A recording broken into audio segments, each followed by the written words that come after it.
Dentre alguns minutos, iniciaremos este evento.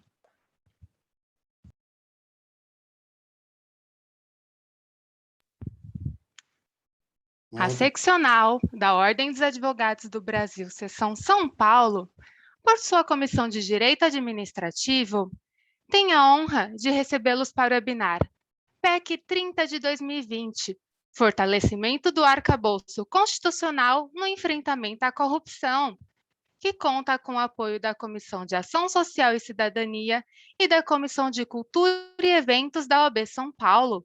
Este evento compactua com os Objetivos de Desenvolvimento Sustentável da ONU. Agradecemos e saudamos as autoridades que compõem essa mesa virtual, os participantes e todos aqueles que contribuíram com a campanha do agasalho. Para conduzir a abertura oficial deste evento, anunciamos o Dr. Ronaldo José de Andrade, presidente da Comissão de Direito Administrativo da OAB São Paulo.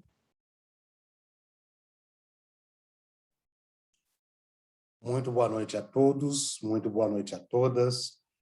A Ordem dos Advogados do Brasil, Seção São Paulo, por meio da sua Comissão de Direito Administrativo, desta seccional, tem a imensa honra de receber todos e todas que cá estão participando deste evento, em que nós debateremos um tema de extrema relevância, que vem a ser o combate à corrupção, no caso, o fortalecimento do arcabouço constitucional para que se dê o seu enfrentamento.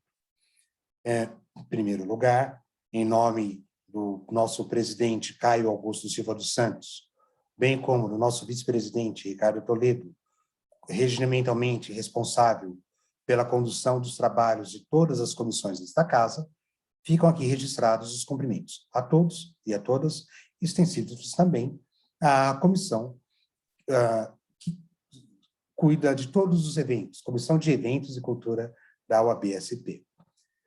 Já cumprimento também, de imediato, todos os nossos palestrantes, nossa palestrante, querida professora Renata Fiore, doutor Ricardo Bento, doutor Vitor Max, doutor Fabiano Cabral. Estamos tendo a honra de recebermos aqui o presidente da Comissão Estadual de Combate à Corrupção da OAB Espírito Santo. É para nós uma imensa honra recebê-lo aqui, doutor Fabiano. Portanto, em um evento conjunto, efetuaremos aqui um debate acerca de uma proposta legislativa em tramitação, cuja origem se deu justamente em debates conjuntos entre essas duas comissões. Comissão de Direito Administrativo da OAB São Paulo, por meio da sua Coordenadoria de Combate à Corrupção, à época dirigida pelo também palestrante, doutor Ricardo Bento, e da Comissão de Combate à Corrupção da OAB Espírito Santo, dirigida pelo doutor Fabiano Cabral. Bem, palavras iniciais, gostaria somente de destacar. A PEC 30 pretende introduzir, entre os objetivos fundamentais da República, também o enfrentamento à corrupção, como um objetivo fundamental da República Federativa do Brasil. Seria razoável indagar-se qual a força normativa desta proposta. Caso observemos a sua própria justificativa, a proposta que tramita, ora, no Senado Federal, no Senado da República, veremos que há a pretensão, há o objetivo de buscar a vinculação de todos os órgãos estatais no enfrentamento do tema, no enfrentamento da corrupção, por meio das políticas adequadas.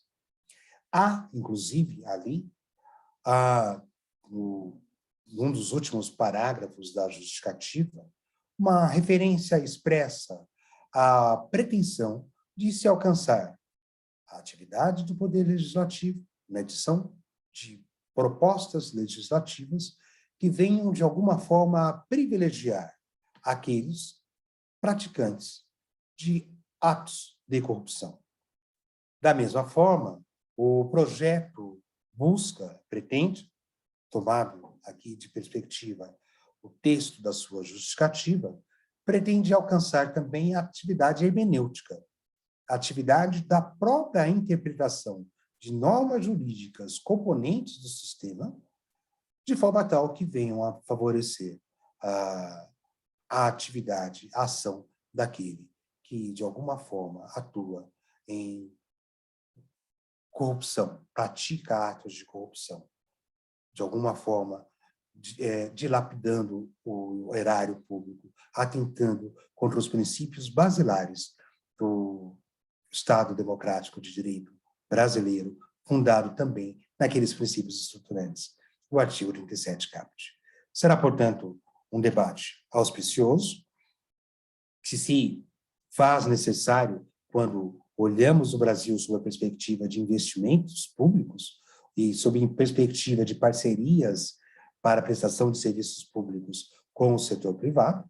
Será, portanto, uma honra, um prazer e uma alegria debatermos o tema hoje com todos os senhores e todas as senhoras. Muito obrigado. Passarei a palavra agora ao Dr. Vitor Marques, que vem a ser o nosso atual coordenador de combate à corrupção de nossa comissão, advogado brilhante, atualmente secretário municipal de Assuntos Jurídicos e da Justiça do município de Cotia, mestre em Direito pela Pontifícia Universidade Católica de São Paulo e associado no Instituto de Direito Administrativo Sancionador Brasileiro, o IDASAN, e fará umas breves considerações e a apresentação dos palestrantes seguintes. Por gentileza, por favor, passo-lhe a palavra, doutor Vitor. Boa noite a todos, boa noite a todas que estão conosco nesse diálogo sobre a estruturação, o fortalecimento do arcabouço constitucional de um tema tão caro ao Brasil. Inicialmente, cumprimento o nosso presidente, querido Dr. Ronaldo, pelas considerações, pela condução da Comissão de Direito Administrativo, portanto, nos incentivar, nos impulsionar para que as coordenações possam atuar de maneira proativa, contribuindo e enriquecendo os debates. Antes de apresentar e dar prosseguimento, presidente Ronaldo, este debate da corrupção, ele, ao meu ver, ele precisa ser desnudado, né, e superar uma falsa dicotomia entre bonzinhos e malvados, né? Acho que a sociedade ela não se comporta desta forma. Seja quem for, qualquer pesquisa que seja feita com qualquer cidadão, não só brasileiro, né, certamente, se a pergunta for você é contra ou a favor da corrupção, todo mundo é contra a corrupção. Até aquele que pratica a corrupção, ele é contra a corrupção, né? Então, eu acho que isso precisa ser compreendido na sua complexidade, na sua imensa complexidade. A corrupção não é um problema só brasileiro, né? Isso não ameniza a responsabilidade dos nossos agentes públicos, dos nossos representantes no parlamento, no poder judiciário, no poder executivo, nas empresas privadas, né? A corrupção não é um problema estritamente brasileiro, ela acompanha, eu diria, a natureza humana, né? Desde outros tempos. No absolutismo tinha corrupção, na Idade Média tinha corrupção, no feudalismo tinha corrupção, tem corrupção no Brasil, tem corrupção na Europa, tem corrupção nos Estados Unidos. Eu acho que porque senão a gente também fica com falsos dilemas e falsas convicções que mais atrapalham o debate do que nos impulsionam, né? Então, acho que neste momento o escopo da coordenadoria é trazer este debate naquilo tudo que o mundo vem evoluindo, naquilo que a gente tem de instrumentos à disposição, seja da população, instrumentos à disposição dos órgãos de controle, daquilo que o ambiente privado também tem feito, né, para coibir a corrupção.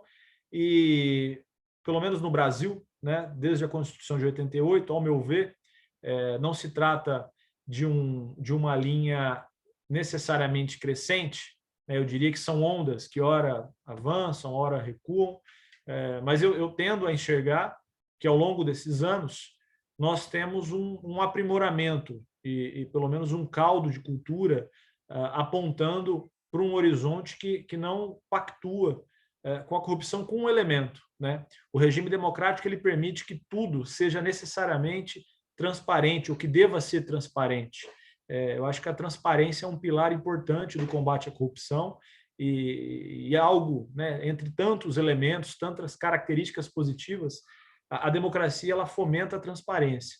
Então, nós assistimos, aí temos visto uma estruturação de determinados órgãos de controle, uma estruturação dos tribunais de conta, um maior fomento de leis, de atos legais que fomentam o combate à corrupção, né? Não é mais exclusividade de uma única lei que faz isso hoje no Brasil. Nós temos a lei de improbidade, a lei anticorrupção, enfim, são dezenas, né, de atos normativos que visam proteger o erário, visam proteger a administração. Eu acho que isso é resultado, é reflexo de uma cultura que vem se construindo, que ora dá 2, 3 passos, ora recua 2, enfim. Eu acho que a corrupção ela não é como se tivéssemos um problema que carece de uma medida, né? E acho que a história recente do Brasil também demonstrou que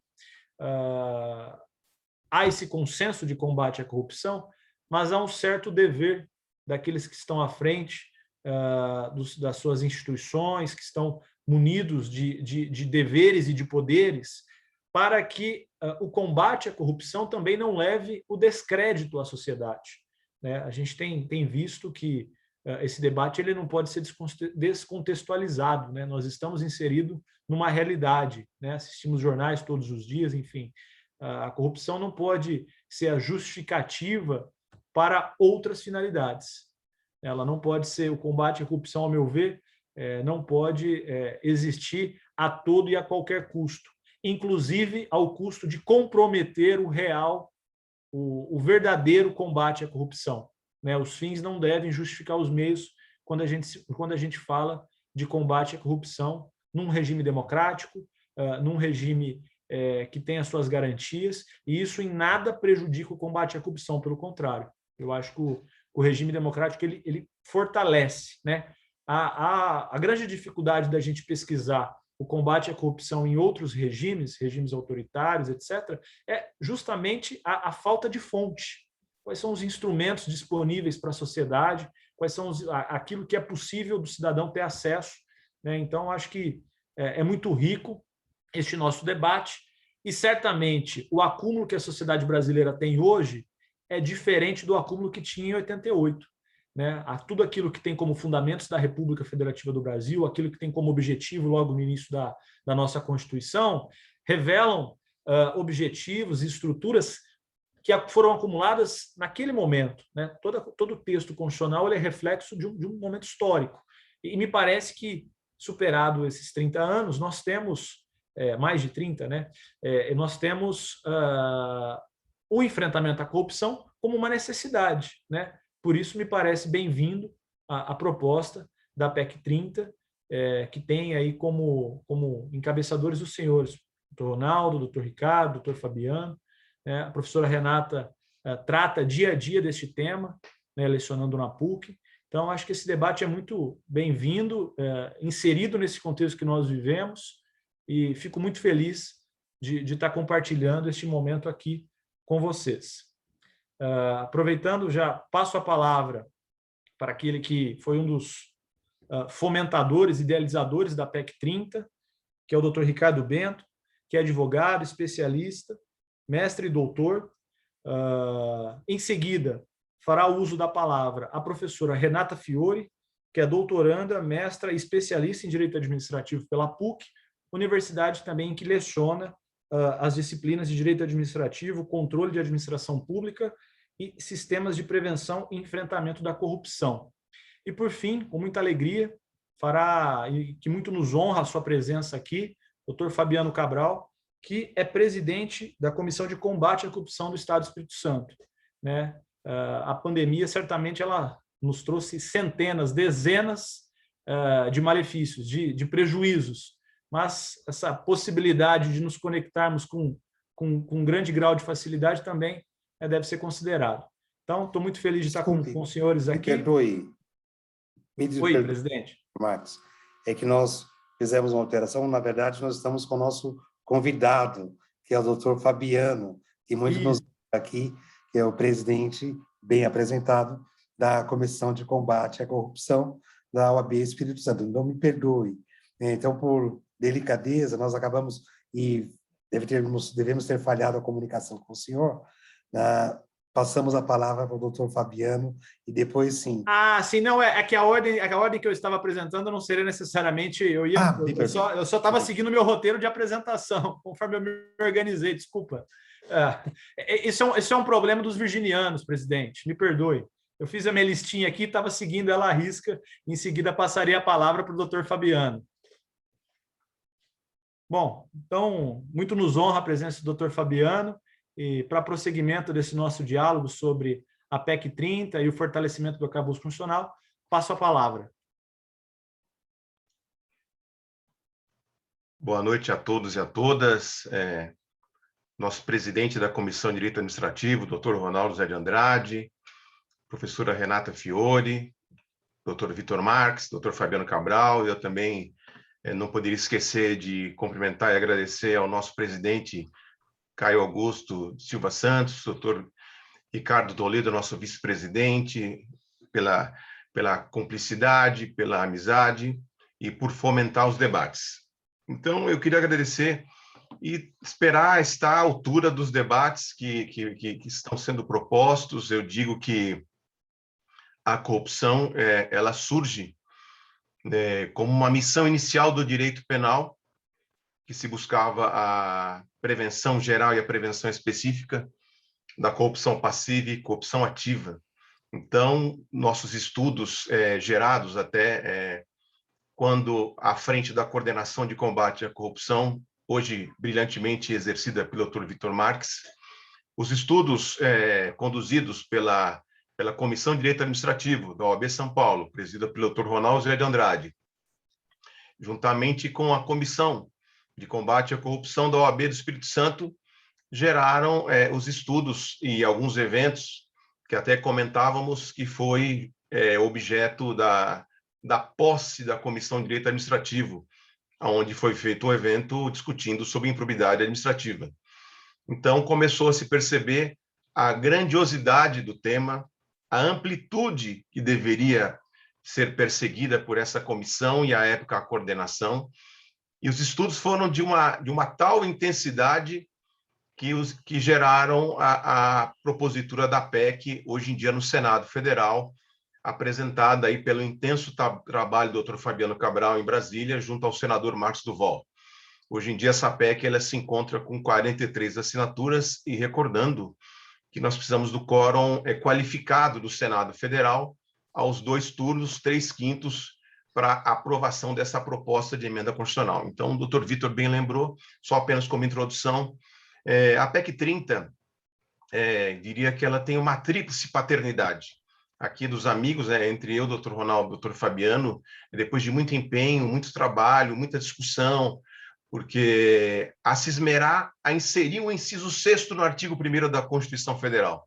Então, a primeira questão que nos surge para tratar acerca da PEC 30, que foi o ponto de partida, foi analisar os princípios de fonte hermenêutica e normativa, porque a Constituição Federal entrega no seu artigo 1º os paradigmas que a Constituição Federal deverá esgotar.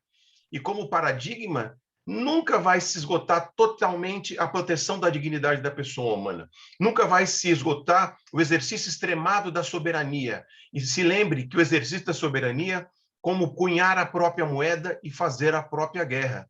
Então, nós temos, ao inserir no inciso 6º, colocar a prevenção e combate à corrupção como um ponto de partida, sem nunca ser tomadas todas as medidas adequadas para o enfrentamento e combate à corrupção.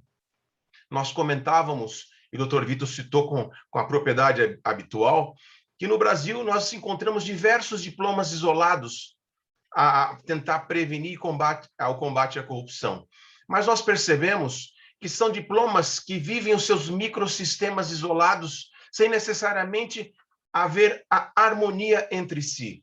Por isso se imaginou a colocar na pirâmide normativa, no inciso 6º, o combate à corrupção. Então se colocou a primeira questão: a corrupção tem um relevo constitucional? O legislador constituinte de 1988 poderia ter essa previsão que a relação Estado e particular poderia incorrer em determinados atos ao engrandecimento, ao fortalecimento incomedido da corrupção? É lógico que não, porque simplesmente em 1988 quem tratava da prevenção e combate à corrupção era o nosso Código Penal. Recordando que o nosso Código Penal, com forte influência do direito penal italiano fascista e do direito penal alemão, ele trazia uma forma de proteção do Estado em face do cidadão. E nós começamos a observar o quê? Que a partir das relações, do fortalecimento da relação do direito privado, do direito público, do exercício do poder legislativo, executivo, começou a haver o engrandecimento dessas relações e o distanciamento do compromisso ao exercício do cargo e exercício da função eleita para tanto. Então, ao se identificar a corrupção com esse relevo constitucional, o grande desafio dos nossos estudos para a propagação da PEC 30 foi inserir, num aspecto harmônico, em qual ponto específico deveria se inserir a prevenção e combate à corrupção. Recordando que no artigo 1º nós temos os princípios constitucionais, paradigmas normativos, nunca exaurientes da sua interpretação. E no artigo 5º, os direitos, garantias e liberdades. Uma discussão que poderia ter sido trazida é: por que ser um fundamento do Estado Democrático de Direito e não ser um direito no artigo 5º, direito enquanto declaração, preservação de liberdade e garantia enquanto instrumento? Porque, vejam só, a segunda questão que vai nos assaltar aí para tentar definir acerca nesse ponto é o quê? Deverá ser propagado os estudos para a criação do Sistema Nacional de Prevenção e Combate à Corrupção. Nós temos um arcabouço extenso, uma coxa de retalhos de normas que, por vezes, conflitam na prevenção. E nós vivenciamos hoje em dia períodos de pandemia onde se imaginava que houvesse alguma sensibilidade na lida e na tratativa dos bens e serviços públicos, e nós vivenciamos dia a dia o conhecimento de certas condutas que realmente elas seriam inimagináveis incorridas na questão da corrupção propriamente dita. Então, primeira questão, corrupção ela tem um relevo constitucional. A PEC 30 ela trouxe essa visualização quase que mediúnica a identificar, no inciso 6º, um princípio fundamental do Estado Democrático de Direito.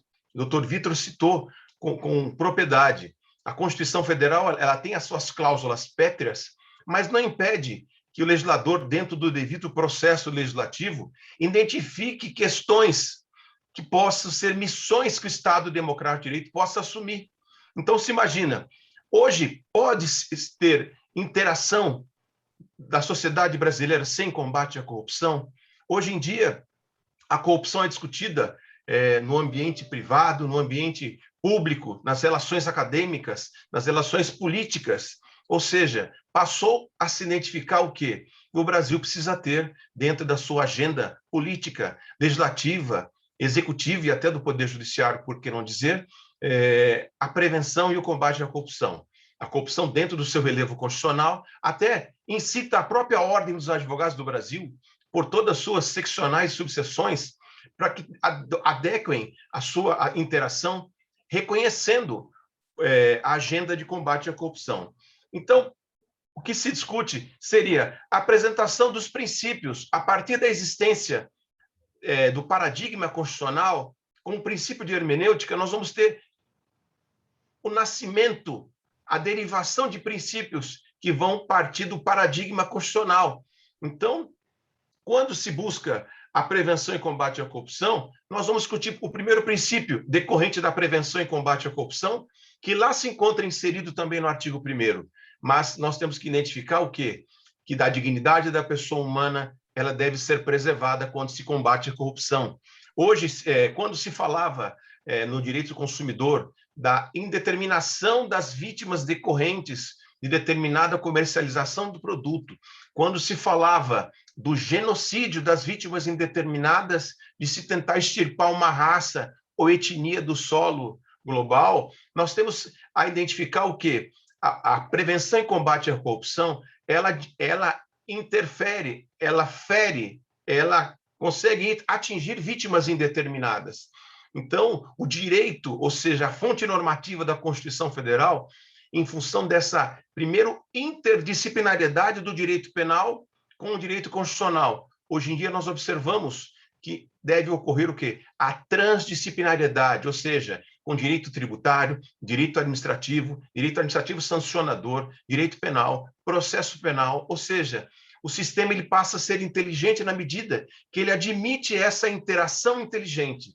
Só que sempre observando que quando eu faço o combate à corrupção, inegavelmente eu tenho que levar em consideração o princípio da dignidade da pessoa humana. O Dr. Vitor também sempre me socorreu na medida que descreveu acerca da transparência.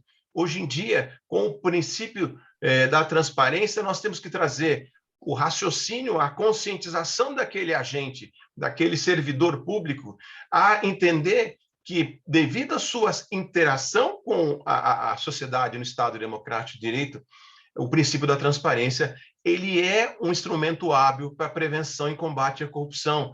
E nós observamos, hoje em dia, através até mesmo do portal da transparência, que cada um, seja no âmbito municipal, estadual e federal, deverá estar ciente, ao exercer o seu cargo, que a Constituição Federal, que tudo indica, vai ocorrer o princípio, a aprovação da PEC 30, que, tendo como prevenção e combate à corrupção, o princípio da transparência de forma indeterminada. Nenhum tipo de restrição deverá haver ao princípio da transparência, na medida que terá o Estado Democrático de Direito, a prevenção e combate à corrupção como seus princípios fundamentais. Outra questão que nos surge é a prevenção e combate à corrupção como política de Estado. Ou seja, será que o Brasil, em função da lei anticorrupção, lei de improbidade administrativa, o Código Penal, a lei de combate ao crime organizado, será que ela é um instrumento fortalecido? Será que o Estado Democrático de Direito, ele assume, ele avoca para si a função de ter como política de Estado a prevenção e combate à corrupção? Ou seja, será que o arcabouço estrutural do Estado, ele ainda não tem determinadas questões que ainda não reconheceu? Quando eu digo política de Estado, seja política de gestão municipal, estadual ou federal, seja no transporte público, seja nas leis de licitações, será que existem determinados pontos que não estão ainda enriquecidos da transparência, implicando o Estado, né, como política de Estado? Então, vejam só que essa é uma outra questão. Outra questão que surge, que fortaleceu a PEC 30, é a responsabilidade dos agentes públicos. Ou seja, aquele cidadão que vai exercer atividade de agente público, ele deve estar ciente da sua missão constitucional de prevenir e combater a corrupção. Ou seja, ele, ao reestruturar a sua administração, ele deve adequar a atividade administrativa, municipal, estadual e federal, para que haja a responsabilização daqueles eventuais agentes que distanciem, que distorçam a sua atividade em função da função pública. Segunda questão, aliás, a quarta questão que nos traz aqui, é o princípio da prevenção nas relações de direito privado. Eu e o Dr. Fabiano tivemos a alegria de fazer outro projeto de lei, então eu diria que o Dr. Ronaldo ele foi o artigo 122 do Código Penal, porque ele foi um instigador das atividades acadêmicas que foram geradas. Eu e o Dr. Fabiano fizemos um projeto de lei que se encontra também no Senado Federal para o reconhecimento da corrupção nas relações de direito privado. O Dr. Fabiano muito nos auxiliou nesse sentido, e a recíproca também, acerca do caso da FIFA Gate. Ou seja, será que no direito público ele deve deixar a corrupção estritamente para a sua interação? Será que o Estado Democrático de Direito não deve fazer essa incursão nas relações de direito privado? Então, o nosso projeto de lei também, que é o PL, que eu agora não me recordo o número da PL, se encontra no Senado Federal para reconhecer, e vejam, reconhecer corrupção nas relações privadas. Quando o Código Penal de 40, de Basileu Garcia Alcântara Machado, trouxe o projeto espelhado do direito penal alemão, nunca se imaginava a possível e eventual existência da corrupção nas relações de direito privado. Então, nós temos que começar a adequar e criar um caminho dentro da nossa tempestade cerebral, por assim se dizer, a reconhecer as relações de direito privado, elas também vão estar eivadas da eventual ocorrência de corrupção. Pela Constituição Federal, e vejam só, eu sempre digo, eu acho que a investigação científica, ela sempre nos socorre de uma forma muito contributiva a fazer as incursões no direito comparado. E, para minha surpresa, ao fazer uma análise da Constituição mexicana de 1916, a se recordar que o Brasil se socorreu muito do direito constitucional mexicano, das experiências da Constituição mexicana de 1916. E, para surpresa de todos nós, a Constituição Federal Mexicana, ela fala 16 vezes sobre o verbete sobre corrupção, sendo que a Carta Política de 1988 brasileira, apesar de todo o cuidado que teve, ela ainda não trouxe essa previsão. Então, por isso aí que nós imaginamos que houvesse essa necessidade.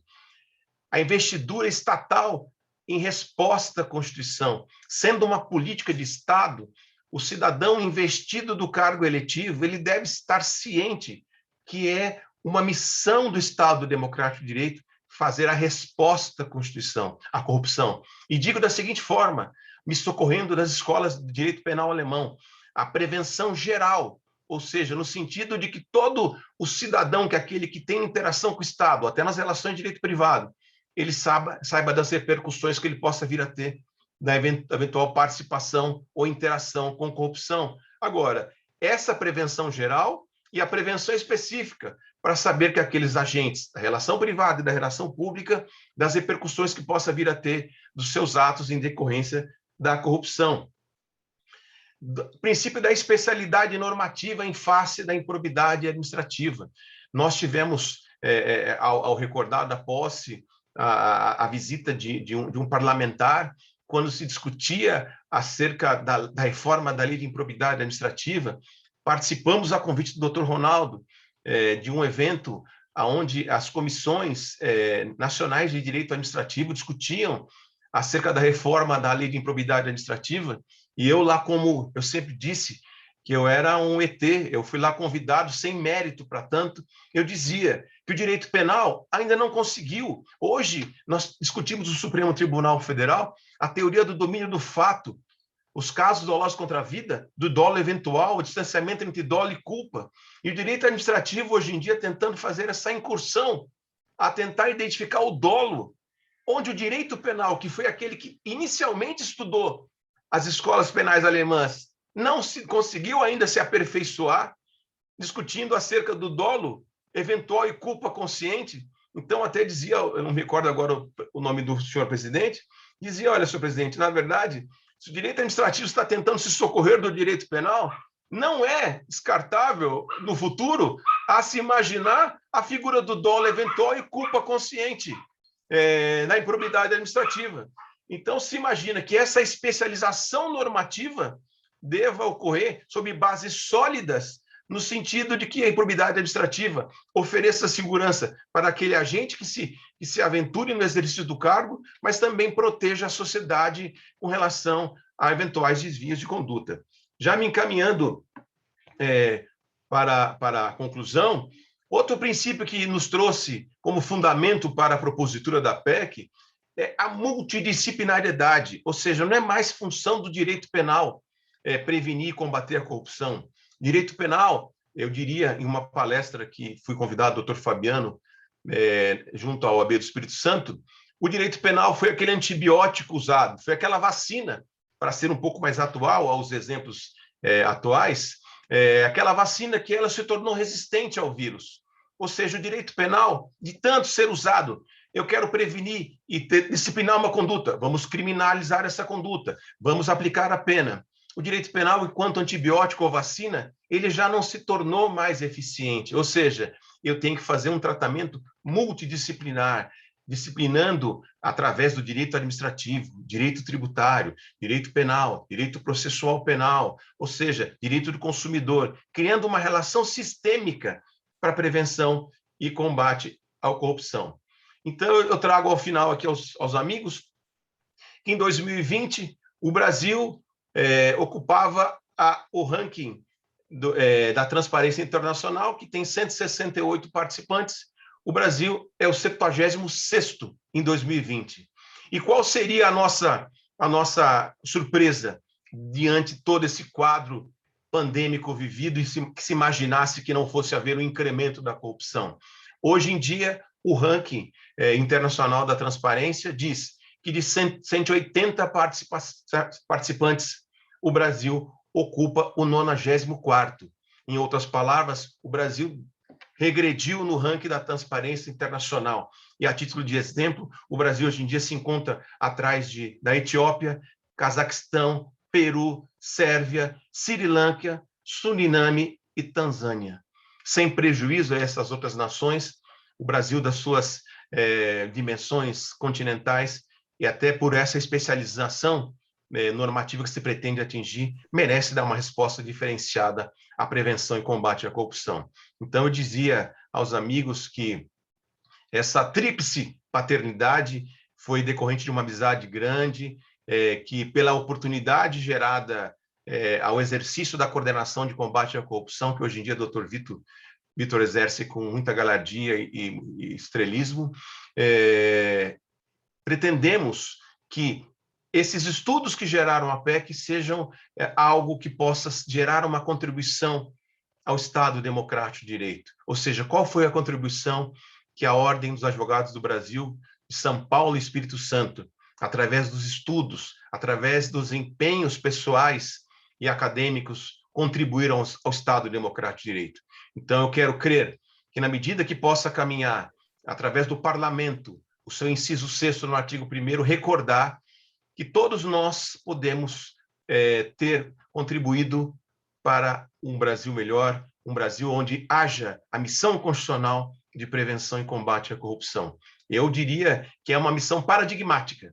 Nem todos os atos que podemos praticar serão suficientes, mas pelo menos um primeiro passo foi dado através da dedicação, ainda que em fase pandêmica, de algo para que possa contribuir às gerações futuras.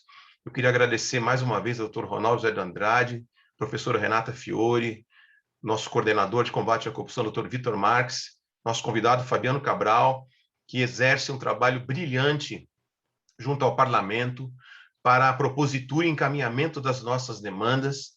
Eu queria cometer uma indiscrição, doutor Fabiano, ao dizer que nesse segundo semestre nós estaremos junto ao Parlamento protocolando um pedido de urgência para a aprovação da PEC 30 para trazer o inciso 6º, artigo 1º da Constituição Federal. Eu queria agradecer muito aos amigos, dizer que a nossa amizade gera suspeição para esse convite. Não sou digno de tentar estar à altura dos debates, mas sempre que pude estar à frente, acompanhando o Dr. Ronaldo na Comissão de Direito Administrativo, o exerci com dedicação, com carinho, e sempre me colocando à disposição para os debates da corrupção, que hoje em dia é uma pauta também da OAB São Paulo, nos ensinos, nos estudos acadêmicos e no posicionamento da seriedade e transparência que sempre teve no cenário nacional, juntamente com a OAB do Espírito Santo. Eu agradeço a todos. Doutor Ricardo, parabéns pela brilhante exposição e a título de instigar o debate, ainda que o doutor fosse suspeito pela nossa amizade, jamais seria incompetente pelo tema tratado. Muito pelo contrário, a sua competência o antecede e por isso que a gente tem a oportunidade de fazer esse rico debate. Bom, agora passar a palavra para o nosso convidado, doutor Fabiano Cabral, que é advogado, é presidente da Comissão de Combate à Corrupção do Espírito Santo e que muito nos honra nesta noite em participar deste evento. Muito obrigado, doutor Fabiano. A palavra está contigo. Primeiramente, é uma honra estar com seletos e nobres colegas que comungam da mesma causa, comungam para um Brasil melhor, para melhorar a nossa sociedade. Doutor Ronaldo, meu grande amigo Ricardo, doutor Vitor, professora Renata, é uma honra estar ladeando vocês e discutindo e debatendo assunto que, infelizmente, está sempre em voga em nosso meio social. seria bom que a gente estivesse conversando outro tópico, outro debate, né? Mas, infelizmente, a corrupção ela está em voga, quer seja dentro ou fora da pandemia. E eu carrego essa bandeira porque a corrupção a gente não pode deixá-la de enfrentar e combater diariamente, porque, infelizmente, é uma erva daninha que está arraigada em nosso meio. Vamos lá, corrupção. Do latim corruptus, corpo em estado de putrefação. Talvez nossa sociedade esteja em putrefação ética. As pessoas estão perdendo um pouco a essência da cidadania. Bons somos nós, ou não melhores, ou incansáveis somos nós de estar carregando essa espada e buscando proteger a sociedade contra esse mal. Eu sempre faço aquela analogia que eu me vejo como beija-flor. Não sou perfeito, mas eu me vejo como beija-flor em um incêndio na floresta. Eu estou fazendo o meu papel. Eu estou carregando no meu pequeno bico água para colocar uma gotinha no incêndio. Mas eu estou fazendo a minha parte e vou continuar fazendo. Se o elefante que teria mais capacidade não está fazendo, não é problema meu. Mas eu prefiro ser o beija-flor, que diuturnamente, diariamente, está carregando uma gotinha de água para apagar esse incêndio. Ou como semeador, que aduba a terra, semeia para colher frutos no futuro, que é uma questão que eu vou falar a posteriori, que eu acredito que talvez os meus filhos não vão, eu já tenho uma filha de 20 anos, não vai ver uma sociedade livre da corrupção, mas eu quero que meus netos se orgulhem de ter um país com menos corrupção. Nós não podemos nos vergar com relação a isso. Adiantando aqui a matéria, eu fico assim, pasmo, que o índice da Transparência Internacional aumentou, o Brasil ele aumentou o nível de corrupção no ano de 2020. Poxa, em ano de pandemia, para mim isso daí não é um crime normal, é um crime mais do que hediondo, porque você desviar de quem está prestes a morrer, a sucumbir, é muito triste, né? Você desviar a verba em tal situação. Eu sempre falo que a corrupção ela não é um crime único, a meu ver, porque a partir do momento que ela age interrompendo a merenda chegar ao colégio, a medicação chegar ao hospital, obras deixam de ser concluídas, nossa, para mim é um crime mais do que hediondo. E, por conta disso, existe até um projeto-lei de autoria minha, do Dr. Ricardo e do Dr. Ronaldo, onde a gente pede, né, sugere a punição da corrupção ativa e passiva para ter rol, para ser taxado em crimes hediondos. É o projeto-lei 667/2021. O projeto-lei de corrupção privada, doutor Ricardo, ele leva o número 4436/2020. Tá? Só que nós temos que ver o seguinte, outros países também passaram pela corrupção. Eu não vou muito longe no tempo, mas se nós formos analisar, em 1972, nos Estados Unidos, uma potência mundial, nós tivemos o quê? Watergate. Na época, o presidente era o presidente Nixon. Tivemos Watergate, onde o Partido Democrata ele foi espionado. Então, a partir de 72, começaram a criar antídotos para que terminassem as condutas de corrupção.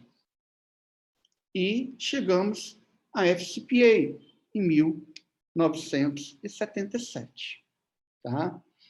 A FCPA foi um grande avanço no que tange a barreiras de corrupção, principalmente porque trouxe o princípio da transnacionalidade. O que eu acho interessante hoje, nessas culturas que estão um pouco mais à frente da gente, é que o político cometeu traição familiar, logo ele entrega o cargo. Nós vimos isso aí com na Inglaterra, com um secretário, onde tinha um relacionamento extraconjugal com São 20 horas. um secretário de Estado, né? Então, de imediato, ele falou, eu renuncio. Estamos vendo casos de assédios, quando tem nos Estados Unidos, a primeira coisa que o político faz é renunciar. Enquanto que aqui,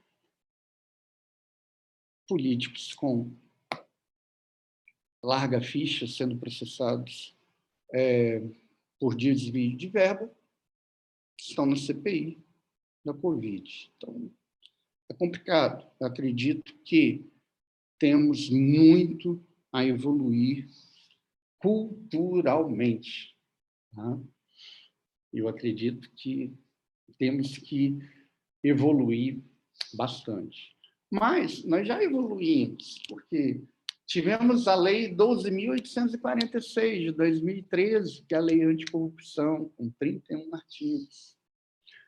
E no Brasil, estava eu e o doutor Ricardo, certa vez, numa palestra, e estávamos conversando uma trilogia anticorrupção, um tripé anticorrupção, que seria uma investigação precisa do Estado, uma investigação aprofundada do Estado, que as punições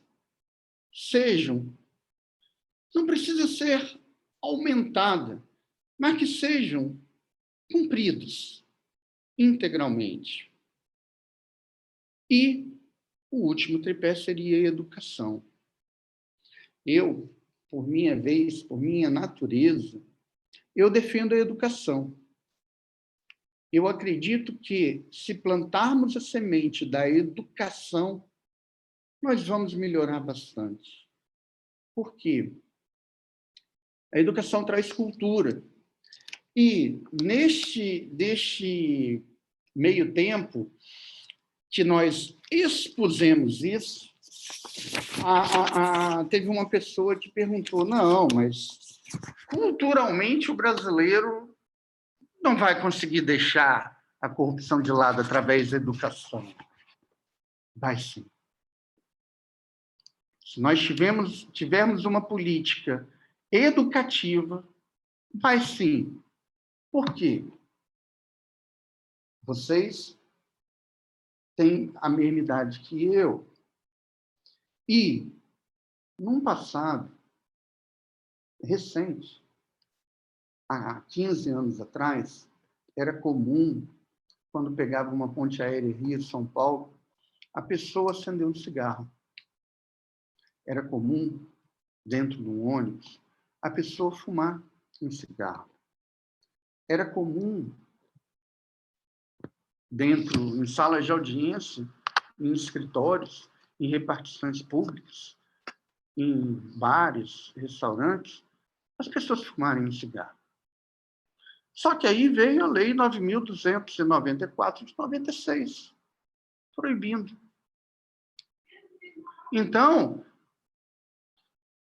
será que está realmente arraigado? Não. Nós fomos educados, nós tivemos campanha de educação, e hoje é inadmissível alguém acender um cigarro. Todo mundo olha assim, espantado. Eu desconheço um local onde eu tenha ido que eu veja uma pessoa acendendo um cigarro. Então, será que realmente o Brasil é um país que não dá certo? Eu me lembro que quando eu era novo, na época do Fusca, meu pai colocava a gente lá no famoso porta-mala, que era tipo... Ou então nós não andávamos com cinto de segurança. Até, em 1997, vir a Lei 9.503, onde obrigou que o motorista utilize cinto, bem como os demais passageiros que também utilizam cinto. Da mesma forma, antigamente era normal sair e tomar um drink. Hoje, isso não é mais permitido, porque existe punição para aquele que bebe, através da Lei 11.705/2008.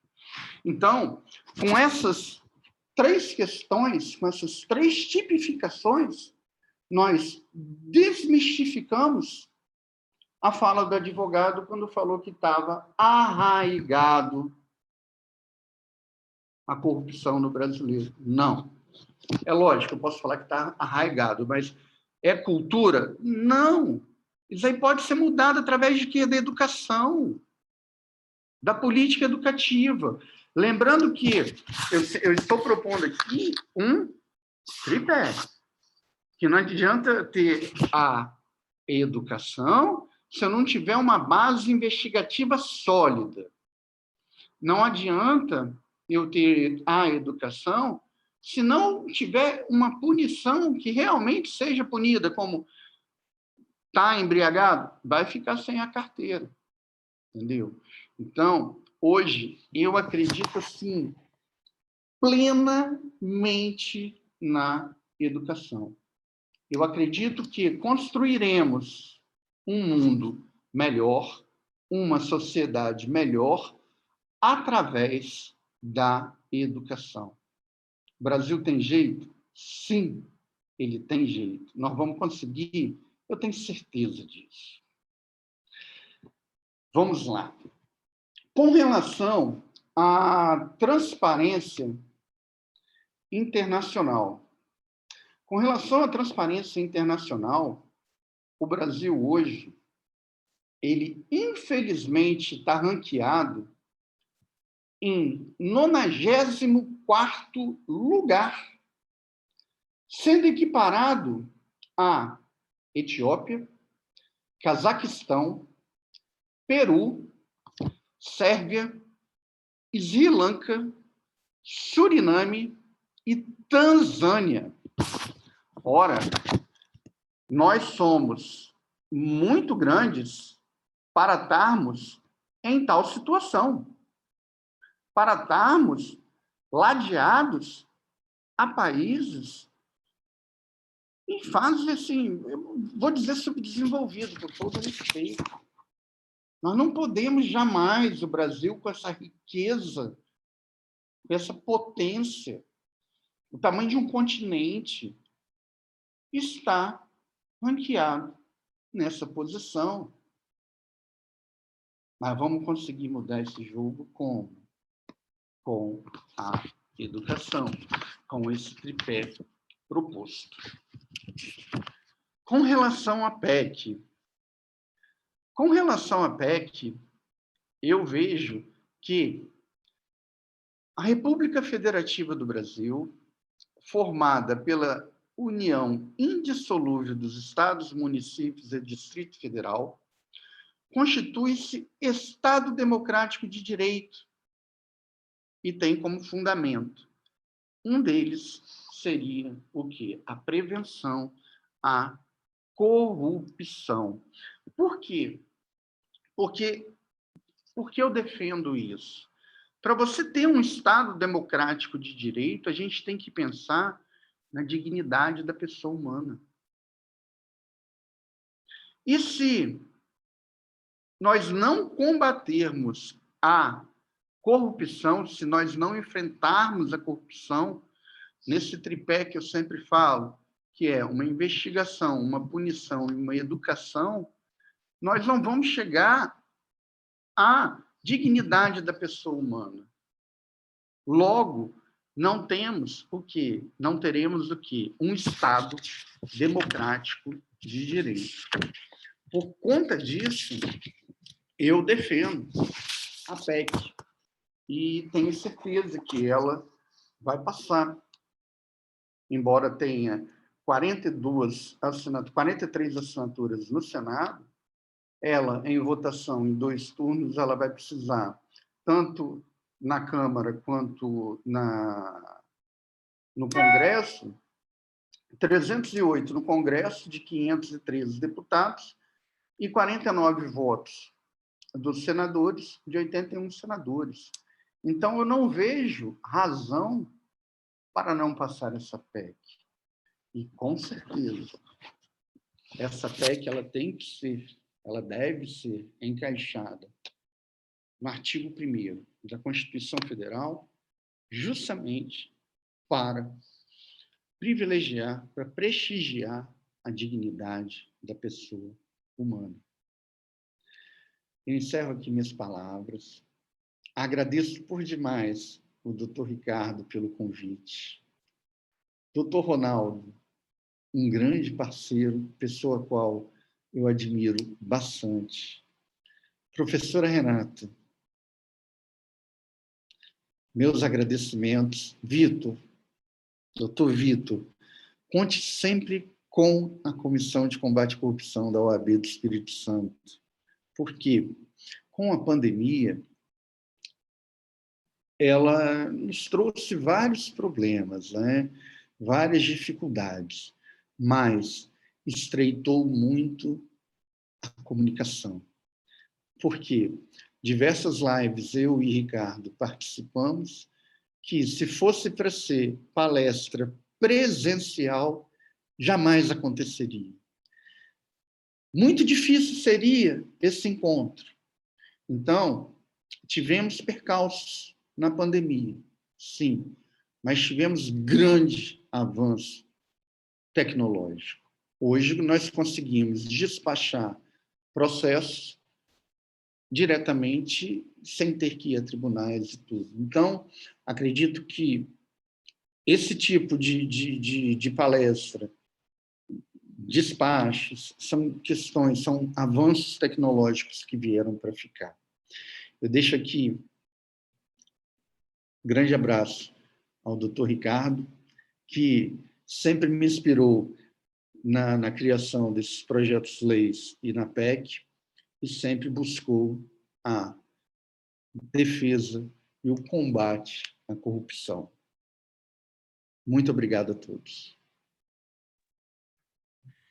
Parabéns, doutor Fabiano. Que honra contar com a sua presença e com a sua brilhante exposição conosco nesse debate. Cumpre novamente registrar a sua importância neste tema, né, a sua especialidade e como tem se empenhado, elaborando, se dedicando para que esse tema da corrupção possa se enraizar e fortalecer, né, a sociedade brasileira, apontando para uma mudança de cultura e de práticas.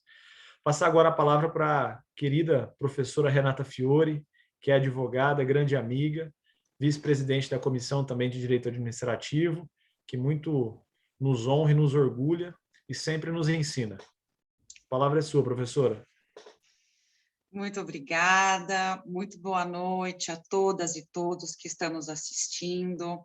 Eu não posso iniciar sem antes parabenizar meus queridos amigos, parceiros de comissão, parceiros de estudo do direito, de defesa do Estado de Direito e outras conotações aqui do direito administrativo, meu querido Vitor Marques, meu queridíssimo presidente Ronaldo. Cumprimento e revejo aqui com muita satisfação meu colega Ricardo Alves Bento, que durante muito tempo nos brindou com a sua presença e sua participação na comissão.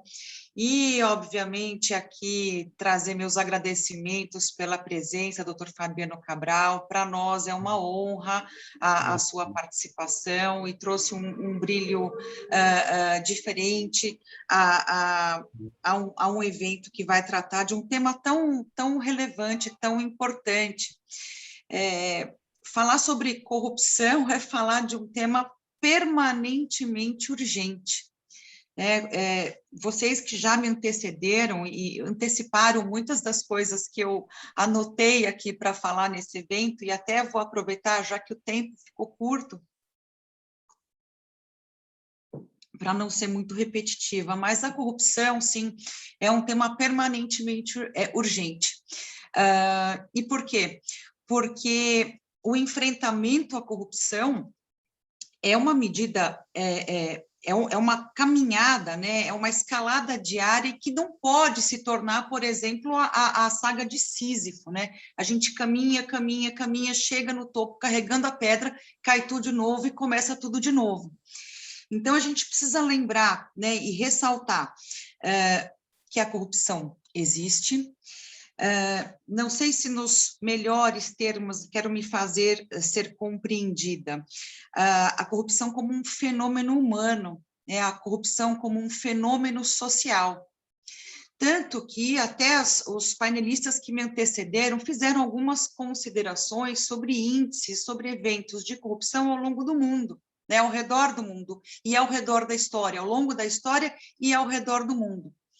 Então, a gente pode considerar, enfim, e aí os debates são mais para o nível filosófico, se é ou não um fenômeno humano, mas me parece, eu vou adotar como premissa que sim. E um problema muito sério, agora eu vou falar aqui entre nós, né, no nosso país pelo menos, que é a vivência, que a vida mostra, que a experiência mostra, é que nós normalizamos diversos atos de corrupção. Quando a gente pensa numa sociedade que normalizou, a gente tem que entender que, ao mesmo tempo, nós somos uma sociedade que tolerou demais. Chegou às tampas e transbordou. E aí, estamos nesse momento de reverter isso. Digo, a gente normalizou alguns atos de corrupção. Eu vou dar alguns exemplos da nossa vida que são muito claros em termos de normalização social da corrupção. Quando a gente olha, né, o nosso círculo próximo, quantos de nós, eu digo nós, só para não vou nunca mencionar absolutamente ninguém, nem absolutamente nada, mas quantos de nós, brasileiros, fazemos a nossa declaração de imposto de renda corretamente?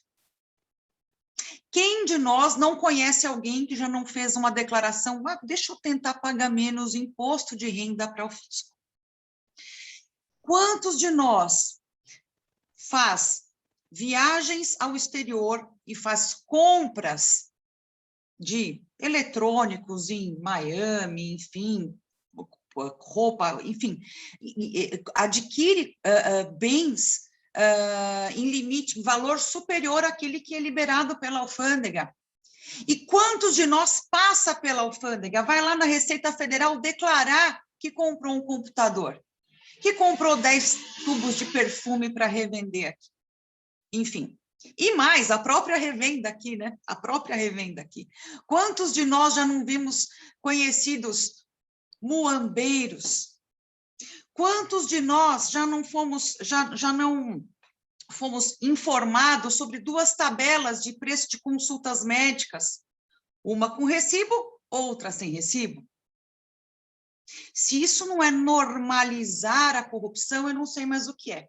O problema é que isso se espraia e tem uma escalada e tem tamanhos diferentes conforme a posição que se ocupa dentro da sociedade.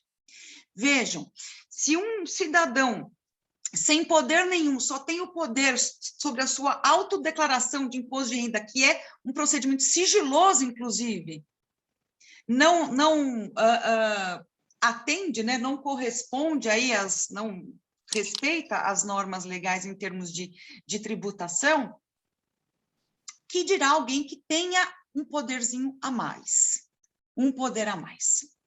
E aí, quando a gente dimensiona a corrupção em grande escala, em grandes empresas, pequenas empresas, grandes empresas, pequenos agentes, grandes agentes públicos, conforme aí a dotação de poder e prerrogativas e um suporte de blindagem ao seu redor, aí a coisa sai completamente da nossa imaginação.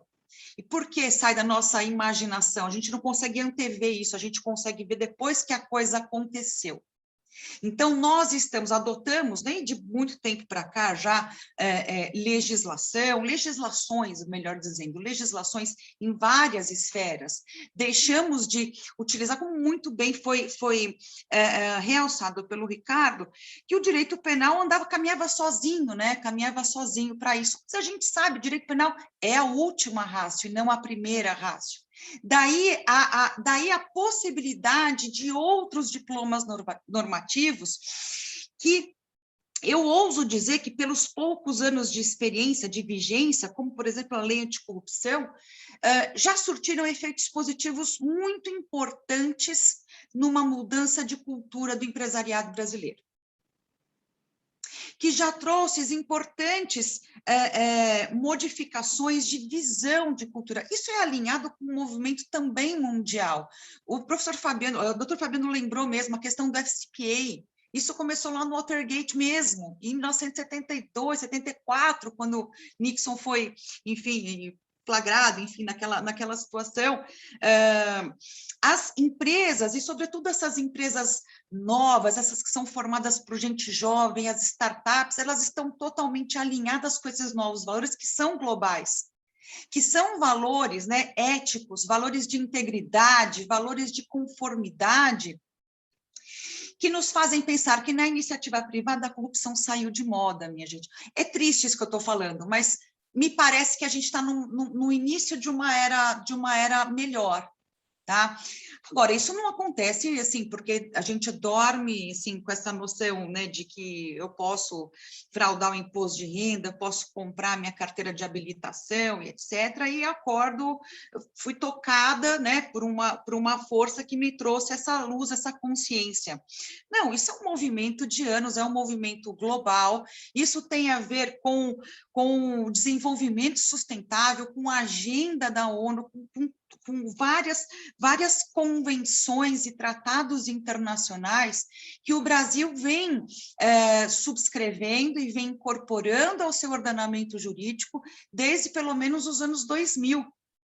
De lá para cá, nós já tivemos algumas incorporações ao nosso ordenamento com força de lei, portanto, infraconstitucional, de diversas convenções de enfrentamento e combate à corrupção, prevenção e repressão à corrupção. E acho que deve ser uma coisa que é importante notar, que esses tratados, essas convenções mais recentes, elas trazem o que eu acredito seja o melhor enfrentamento à corrupção, que é a prevenção. É claro que as medidas de corrupção, que esses atos atentatórios contra a ordem jurídica, contra valores éticos, valores morais, enfim, o que for ou não juridicizado, deve receber uma resposta do direito. O direito deve trazer essa resposta. Mas a frente que me parece principal é a frente da prevenção. E a prevenção nas relações públicas, né? A prevenção nas relações públicas, ela deve andar par e passo, tá? Com os órgãos de controle. com os órgãos de controle interno, com os órgãos de controle externo, mas não da maneira como nós estamos vivendo. Um período longo de desfalques aos cofres públicos, de retardamento do desenvolvimento nacional, de violação a esses primados aqui, a esses fundamentos do nosso Estado, que é social e democrático de direito. Dignidade humana, valor social do trabalho, livre iniciativa, pluralismo político, cidadania e soberania. A corrupção é inimiga disso tudo. A corrupção é inimiga disso tudo, não tenho a menor dúvida. Agora, o que nós vivenciamos hoje é uma resposta exagerada, é uma reação, digamos, né? Uma reação talvez exacerbada de órgãos de controle, sejam até os mesmos órgãos internos, como se o ator público, como se aquele sujeito que tivesse a incumbência de realizar esses valores constitucionalmente protegidos fosse sempre o inimigo. Então, eu entendo que faz parte desse enfrentamento à corrupção, tá, de modo preventivo, o caminhar lado a lado. O Tribunal de Contas ao lado da administração pública e não contra a administração pública. O Ministério Público ao lado da administração pública e não contra. E assim também em relação ao Judiciário. Como, minha gente? Como? Né? Numa concepção utópica? Não, a gente tem que ter uma concepção realista, factível do enfrentamento à corrupção. E aí, um caminho, né, que já foi aqui falado e refalado por mais de uma das pessoas que me antecederam, é o caminho da transparência. Os portais de transparência, nós precisamos de um sistema integrado de transparência. Não adianta só uma política governamental de prevenção à corrupção, que é formada só pelos órgãos de controle. Todos precisam participar disso e a sociedade precisa participar disso. Agora, quando a gente fala em transparência, a gente está falando de um desiderato que já está lá na Constituição desde 1988. E o que é que nós vimos de lá para cá? Bom, um crescer, né, desse espírito republicano, democrático, e nós vimos em 2011, e aí com todo o respeito, eu tenho essa posição, que meus alunos sabem, meus colegas sabem, enfim, em 2011, com uma lei que se chama Lei de Acesso à Informação, que, meus caros e minhas caras, veio muito mais para regular sigilo do que transparência. Então, eu sempre foi 10 anos que eu sou uma crítica a essa lei. Mas, enfim, isso só para ficar registrado aqui. Transparência, tá? Publicidade, né? Não se admitem segredos no Estado. As paredes devem ser transparentes, né? E não o ato, né? As paredes, não pode haver paredes para que o cidadão possa controlar. Mas aí a gente fala em cidadania. Será que o nosso cidadão brasileiro sabe o que é a cidadania e que essa cidadania envolve esse controle, enfim, social, popular, da corrupção? Falar em corrupção, e eu não vou me estender, até porque eu tenho aula ainda, quero me estender demais, é falar de um mal, de um inimigo comum, né? Já também disseram aqui, olha, todos nós, nenhum de nós é contra a corrupção, ninguém é contra a corrupção. Desculpa, a favor. Volta. Ninguém é a favor da corrupção, era só para ver se vocês estavam prestando atenção, tá? Ai, foram aprovados aqui. Enfim, ninguém, e não foi ato falho, minha gente, ninguém é a favor da corrupção. É a bandeira de todo mundo, de todo cidadão, né? De todo cidadão. Olha, eu combato a corrupção, eu sou contra a corrupção. Uma das dificuldades é na identificação da corrupção. O que é corrupção? Além dessa coisa da putrefação, né, do estado de decomposição, uma degeneração geral e moral do ser humano que tem repercussões jurídicas quando o direito acolhe esse tipo de valor, o que é a corrupção? A corrupção é um tipo penal, a corrupção tem que ser tipificada administrativamente, numa norma de direito administrativo, o que que é isso? Então, pelo que eu pude aqui entender, compreender dessa PEC,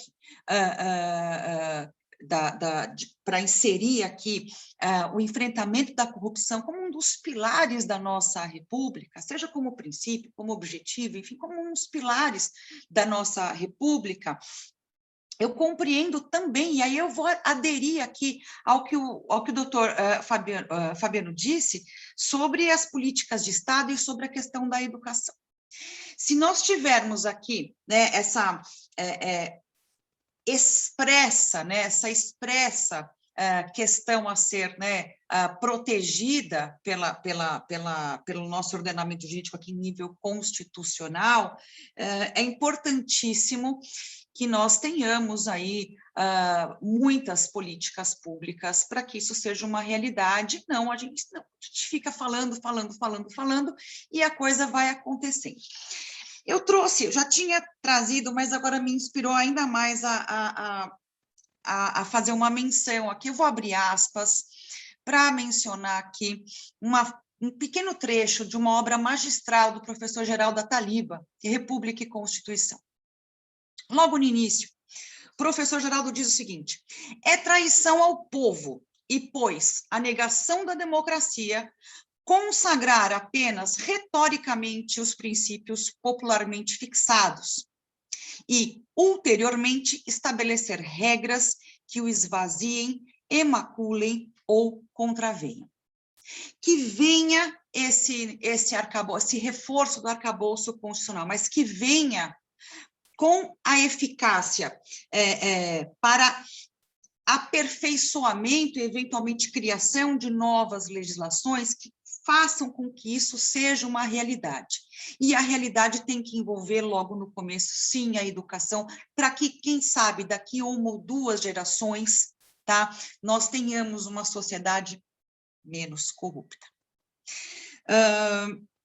E, por fim, eu não posso aqui encerrar minha fala sem fazer, digamos, um alerta, tá? Além da gente ter que identificar, né, o que é a corrupção, quem é o corrupto, e etc., e fazer as medidas de prevenção e de repressão, nós não podemos arredar 1 milímetro em termos de conquistas e garantias fundamentais, inerentes a um Estado de Direito. E, portanto, o enfrentamento da corrupção vai encontrar limites, tá, no próprio direito. Tá? Isso significa legitimidade de meios. Isso significa a garantia de toda a esfera jurídica de qualquer pessoa acusada. Tá? Apenas para lembrar, entrando essa previsão que vai espraiar em diversas políticas públicas, inclusive legislação e etc., isso jamais teria o condão, e a gente espera que os destinatários, né, dessa norma não pensem diferente disso, não terá o condão de modificar nenhuma cláusula pétrea da nossa Constituição. Afinal de contas, aqui seria realmente poder constituinte derivado. E, portanto, sem retrocesso, sem retroceder, toda vez que se vulnera um direito fundamental num Estado de Direito, todo o resto está vulnerado. Então, é uma missão eterna e muito difícil, que é equilibrar isso sem jamais retroceder um passinho sequer em termos de conquistas do Estado democrático de direito. Com isso, acho que eu não extrapolei o tempo, eu encerro aqui minha participação, agradecendo mais uma vez a oportunidade. Querida Renata, parabéns pela brilhante exposição, verdadeira aula, você sempre nos enriquecendo, enfim, qualificando os nossos eventos da comissão, suas aulas, a única professora, presidente Ronaldo, que consegue encher a turma numa sexta-feira à noite na PUC, viu? Isso isso diz muito, para além de todos os títulos que ela possui e de toda a biografia que possui também. Devolver a palavra para o professor Ronaldo e dizer que foi uma honra participar deste evento. Muito obrigado. Obrigado, doutor Ricardo, doutor Fabiano. Foi uma alegria. Muitíssimo obrigado, lhe agradeço imensamente. Agradeço inicialmente a todos os palestrantes, nosso querido convidado, doutor Fabiano Cabral, doutor Ricardo Bento, professora Renata e meu querido amigo, o coordenador que está à frente da Coordenadoria de Combate à Corrupção. Bem, temos pergunta no QNEI, mas antes de passar a indagação trazida aqui no QNEI, eu gostaria de fazer um breve comentário. O nosso ilustre convidado trouxe à baila todo um aspecto circunstancial que faz absolutamente todo o sentido sob a nossa perspectiva, e agora, também para mim, que estou agora me tornando um filho da PUC, não, professora Renata, aliás, estou aqui, a mesa, de resto, ela está integralmente PUCiana aqui, né? Doutor Ricardo, doutor Vitor, professora Renata, eu agora na minha fase PUCiana. Bem, que venha a ser... Bom adendo, eu também, o doutor Ronaldo, eu também estou na PUC também, estou fazendo uma Ótimo, especialização em obrigado. compliance, só que por Minas Gerais. Perfeito. É que, no meu caso, eu fiz um caminho, dei uma circulada, né? Da USP para a FGV e agora na PUC. Bem, eu fiz essa introdução para comentarmos sobre a perspectiva do direito público, a partir do olhar do professor Paulo de Barros Carvalho, com a sua noção da construção, do construtivismo lógico-semântico, e a fala do Dr. Fabiano dialogou, para mim, automaticamente com isso, com essa perspectiva científica do direito, a partir da noção de que o direito é linguagem, o direito é texto. Todavia, o direito é também contexto. Portanto, a eficácia, a própria... nós pensarmos naquele conteúdo, pensarmos na norma jurídica já existente, que veda ao agente público, ou que veda àquele que contrate com o poder público a prática de ato de corrupção, todos concordamos, a norma jurídica já está aí pré-existente, a sua eficácia, ou seja, quando olharmos sob o aspecto da pragmática, o que nós acabamos percebendo é que, de fato, o seu destinatário, frente a um determinado contexto, tão bem retratado pela professora Renata, em que no recôndito dos aposentos, no ato do envio das declarações de imposto de renda, há, de fato, a prática de um ato de corrupção. Da mesma forma, e a sua fala dizia respeito a que isso se dá em diferentes níveis e patamares. Aquele cidadão que busca nas ruas centrais de algumas das nossas cidades a compra de equipamentos, quaisquer bens, né? Antigamente CDs, eu acho que hoje em dia talvez nem esses CDs sejam sendo usados, não sei, CDs ou roupas, não importa qual equipamento, que sejam pirateados sob o argumento de que o seu preço é inferior, também está-se aí praticando um ato de corrupção, em que se deixa de propiciar, quer o empresário que de fato produz e coloca no mercado regular aquele produto, como também ao Estado que tributa regularmente a atividade regular.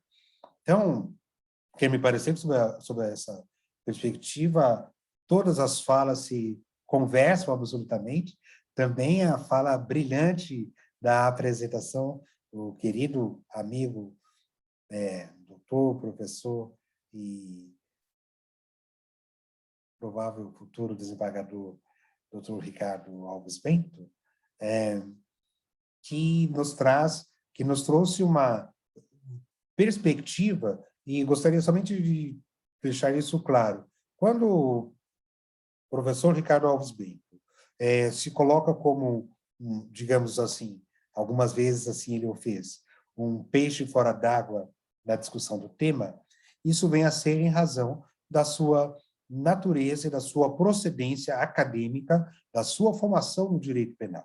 Mas faz todo sentido sob esse contexto por nós aqui retratado, que tenhamos tido o privilégio de tê-lo na Comissão de Direito Administrativo, com essa perspectiva do direito penal para debater os vários temas que, para nós, no direito público, são caros, e entre eles este.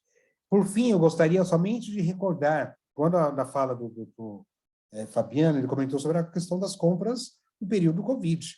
Nós realizamos um evento, eu recordo o professor Ricardo Bento, nós realizamos um evento no dia 14 de maio, ficam aqui os nossos participantes, em querendo, essa palestra está disponível no site da Ordem. Nós recebemos, no dia 14 de maio de 2020, o delegado da Polícia Federal e adido da Polícia Federal em Washington, o doutor Eugênio Coutinho Ricas, para debatermos justamente este ponto, a questão do combate, o enfrentamento à corrupção em meio às compras no período pandêmico, aquelas compras emergenciais que se fizeram necessárias para fins de atender às necessidades imediatas sanitárias da população. Bem, feito isso, passamos à indagação. Em primeiro lugar, traz-nos aqui o nosso participante Wellington Cordeiro Lima propõe como o controle social pode interferir na prevenção da corrupção. Eu franquearei a palavra aos participantes da mesa. Antes, gostaria somente de fazer um comentário. A professora Renata levantava a questão dos órgãos de controle. É muito importante que se mencione que, no atual momento, também em decorrência daquele mesmo movimento internacional que resultou na 12846, os órgãos de controle, CGU e TCU, estão com um grande movimento, um grande programa nacional de combate à corrupção voltado a todos os órgãos públicos, que perpassa por todas as facetas, que perpassa desde os possíveis conflitos de interesse que possam existir entre servidor ou diferentes tomadas de decisão. Estamos falando aqui de segregação de funções, né? A importância de segregação de funções como política e mecanismo para fins de evitar que a oportunidade surja, né? Que aquela oportunidade culturalmente e socialmente hoje admissível, durante muito tempo para nós admissível, na fala da professora Renata, que essa oportunidade surge. Conflito, então, toda uma construção a fim de evitar esse conflito de interesse, e também as políticas de transparência, também ressaltadas aqui, dentre as políticas de integridade, também estruturas e tomadas de decisão efetivas dentro de cada órgão, a perspectiva de cada órgão, a fim de garantir as medidas de compliance, né? Que, de fato, existam prontas respostas,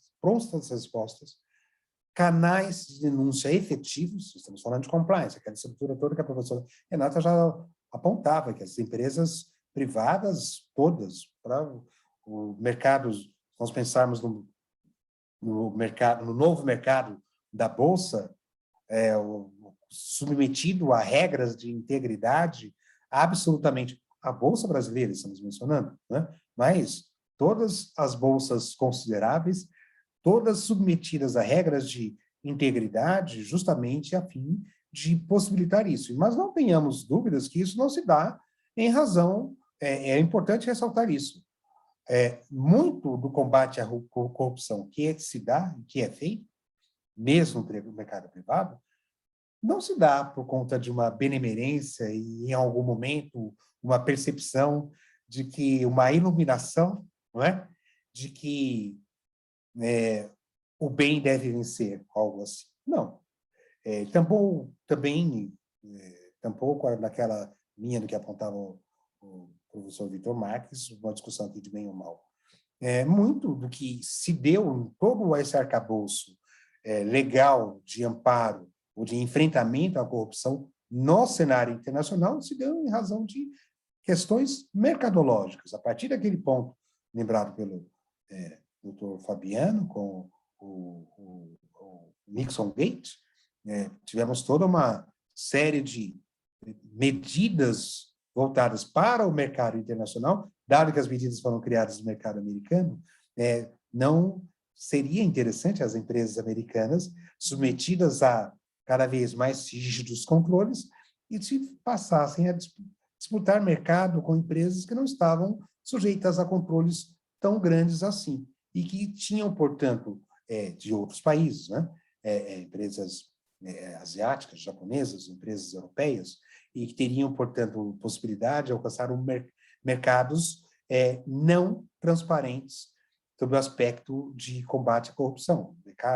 Mercados, basicamente, do terceiro mundo, vários países da África são aqueles que aparecem mais em vermelho, né, no mapa da transparência internacional. A África, a Ásia, alguns da América Latina também. Na verdade, foi uma questão de disputa de mercado, e por isso, via fóruns internacionais, a imposição também de normas análogas e semelhantes sucessivamente para outros estados soberanos. Bom, feito isso, voltamos à questão do controle social, e eu franqueio a palavra.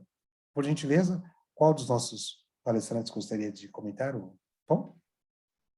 Eu posso, se a professora Renata me permitir, eu acho que, na verdade, a pergunta do Wellington, ela acaba remontando a mesma pergunta que foi feita na palestra do Espírito Santo, como o controle social pode interferir na prevenção da corrupção.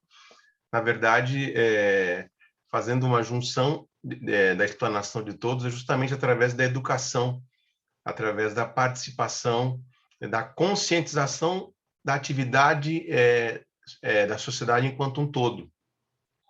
Porque do controle social, nós nos remetemos aí àquela atividade do direito penal. Então, eu acho que antes do controle, a prevenção através da educação, através da transparência, através da preservação da participação em tudo que se envolva atividade financeira e econômica. Eu posso citar um exemplo de algo que realmente não era recorrente nos anos anteriores.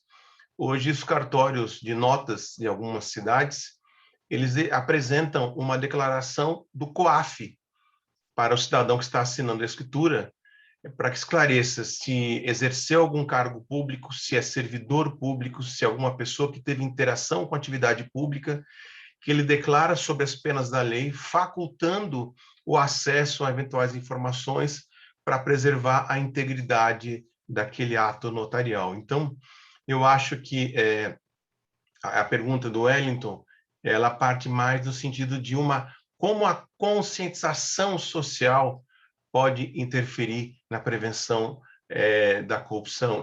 Nós comentamos até em reuniões anteriores que necessitaria até uma participação da comissão de OAB vai à escola, para que possa trazer esse conhecimento, porque muito se fala sobre pena de morte, sobre tráfico de drogas, sobre corrupção, sobre diversos temas que, por vezes, as pessoas que estão ali naquela preparação do segundo grau vão migrar para outras carreiras, elas acabam tendo essa percepção equivocada. Não, o Brasil é o país da corrupção, o Brasil é o país do tráfico de drogas, sem conhecer efetivamente as formas e maneiras de poder participar. Então, até essa é a minha resposta. Eu passo à professora Renata, doutor Fabiano, doutor Vitor, ali para dar a sua participação. Nada a acrescentar, né, Ricardo? Muito bem respondido. Eu só pensei aqui em trazer assim para o plano mais concreto essa questão de como o controle social pode interferir nisso. Minha gente, o cidadão brasileiro precisa se adonar da sua condição de titular do poder. E população e cidadania, tá? Como população, sociedade como titular e destinatária do poder, tá? Tem ferramentas, instrumentos. Claro, é claro que há uma limitação para isso, mas há conselhos paritários em que participam pessoas da sociedade civil. Direito de petição, a própria lei de acesso à informação, enfim, ela também resguarda o direito de obtenção de informações, de documentos públicos, inclusive sem necessidade de justificar a razão. Eu quero, porque eu sou um cidadão, e pronto, acabou. A lei é muito clara, você não precisa motivar, justificar o seu pedido.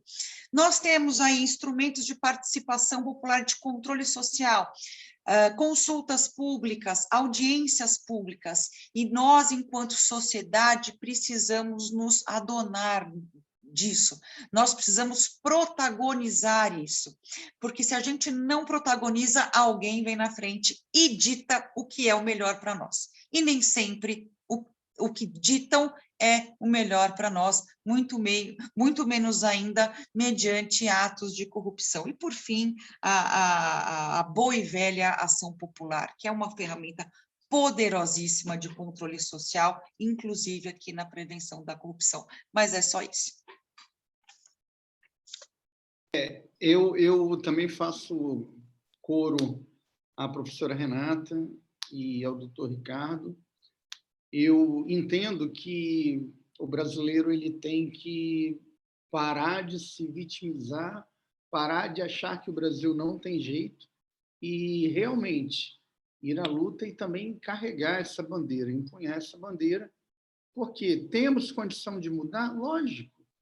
Temos eleição a cada 2 anos, quer seja as majoritárias, quer seja para vereador e prefeito. Então, isso aí seria a primeira forma de você mudar. Nós vivemos uma democracia, nós temos condição de mudar. Então, se cada um puxar para si a responsabilidade e fizer a sua parte, denunciando, educando, deixando de trazer produtos a mais e não declarando na alfândega, se cada um fizer, como a professora Renata colocou aí, de forma exemplar, tem como não dar recibo para diminuir o valor, vou declarar meu imposto de forma correta. Se cada um começar a fazer esse papel e sair de uma inércia, com certeza vamos modificar de forma mais rápida a situação atual. Outra forma que eu vejo de organização social para controlar isso daí é que outras entidades, não só a OAB, comecem a trabalhar em prol dessa causa, entendeu? Buscando frenar. O cidadão ele tem como frenar? Sim, através do voto e não praticando esses atos. Outras sociedades de classe também podem fazer a mesma coisa. Então, é se mobilizar, é não aceitar mais tal conduta, porque não tem como deixar essa erva daninha crescendo, crescendo e proliferando cada vez mais no meio de nós. É hora de quê? De radicalizar e dar um basta. Perfeito. Muito obrigado. Então, agradeço imensamente nosso querido convidado, doutor Fabiano Cabral. Agradeço também imensamente o doutor Ricardo Bento, a professora Renata Fiore, caríssimo Vitor Marques. Posso deixar a palavra para um último agradecimento de cada um, e então nós nos despedimos, caso sintam-se à vontade, geralmente para o fechamento, 1 minuto somente, eu deixaria, para nós, então, encerrarmos o evento. Eu começaria com o nosso convidado. 1 minuto, por gentileza. Olha, eu agradeço por estar brindando junto a vocês e estar aprendendo, estar bebendo dessa fonte de sabedoria de cada um de vocês. E meu grande sonho, quando eu fiz a primeira palestra com o Ricardo, o doutor Ricardo, era estreitar os laços entre a OAB do Espírito Santo e a OAB de São Paulo. Eu acredito que nós temos muito serviço a fazer. Doutor Vitor, estou à sua disposição e estou vendo que esse sonho, ao longo do tempo, ele está se realizando, está se concretizando, que é a união entre a seccional de São Paulo e a seccional do Estado do Espírito Santo. Eu agradeço por demais a gentileza e o carinho de cada um de vocês. Por gentileza, passo a palavra agora ao nosso querido doutor Ricardo Bento. Por favor, 1 minuto. Doutor Ronaldo, professora Renata, Vitor, os amigos, na verdade, eu agradeço até a suspeição do pertencimento, né? Na verdade, ocupei injustamente aí na Comissão de Direito Administrativo essa função, então eu me considero convidado, apesar de me considerar parte. Então, eu realmente eu agradeço muito, eu acho que o doutor Ronaldo, pela forma como conduziu o cachorro latindo atrás ainda para atrapalhar, né? Pois faz questão de participar. O doutor Ronaldo, por essa condução frente à Comissão de Direito Administrativo, ele trouxe e conseguiu realizar um trabalho digno de registro, diante de todas as dificuldades, a sua capacidade de conduzir com seriedade e tendo espírito agregador, através das várias coordenadorias que instituiu. Então, eu realmente me considero muito feliz de ter podido participar, depois de tanto tempo, poder participar novamente de uma reunião, ou de uma aula, de uma palestra com todos os amigos que eu considero injustas as eventuais homenagens que são decorrentes da nossa amizade, são suspeitas e indeferidas de plano, né? Porque não são verdadeiras, são dignas de só da nossa amizade, e dizer que realmente cada vez que nos reunimos, um passo novo é dado na busca desse tema tão apaixonante que é a prevenção e combate à corrupção. Então, esperamos aí que os trabalhos prossigam. Dr. Vitor sempre tenha, na minha pessoa, um grande amigo, um grande colaborador, incentivador, que, podendo contribuir, saiba que sempre estarei ao seu dispor. De qualquer forma, também agradeço à professora Renata pela amizade, também ao nosso presidente, e sempre agradecendo a fidalguia e a amizade do nosso presidente, do Caio Augusto Silva dos Santos, do nosso vice-presidente, doutor Ricardo Toledo, que sempre auxiliaram e nos permitiram a desenvolver trabalhos tão sérios, sempre nos outorgando a livre iniciativa, a permissão ampla para poder seguir e honrar o nome da Ordem dos Advogados do Brasil de forma nacional. Então, eu acho que o doutor Fabiano estar aqui nessa reunião é muito nobre da nossa parte, no sentido que mostra que, se a distância nos apartou, a afinidade elas nos une. Agradeço e um grande abraço a todos. Nós que agradecemos mais uma vez. Por gentileza, professora Renata. Bom, em primeiro lugar, agradeço a participação das pessoas que nos assistem, que nos ouvem. Nós sabemos que é mais um dos tantos eventos que se fazem hoje em dia. Eu espero que cada um de nós, cada um de vocês, tenha saído daqui com esse espírito de ter um propósito, né? De vamos fazer proposições.